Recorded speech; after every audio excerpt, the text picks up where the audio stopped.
In the studio is international relations expert Dr. Emmanuel Navon. Dr. Navon, thank you for being with us.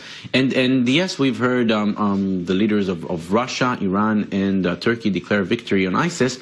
Reminds me a bit of George Bush declaring victory over Iraq some 14 years ago.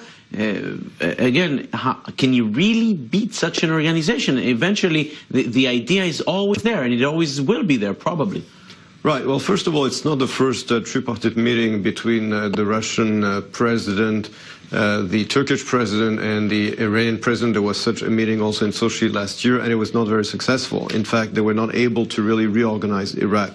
So, no, ISIS has not been completely defeated. It has been mostly defeated, but not completely.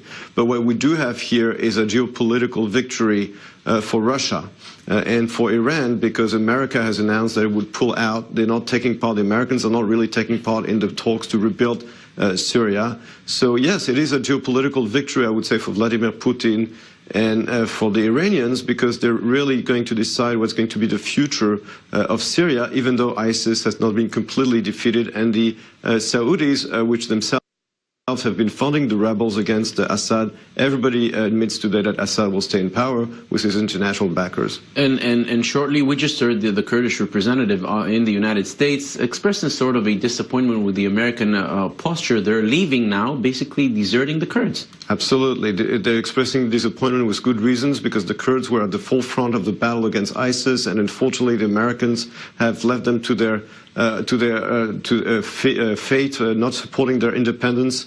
And basically today we see that the Turks are bombarding the Kurds and the Kurdish civilians with the backing of Russia, with a complete lack of interest from the United States. So yes, the Kurds have been betrayed, and they have good reason to be disappointed. Dr. Emmanuel Navon, thank you very much for being with us. We're now taking another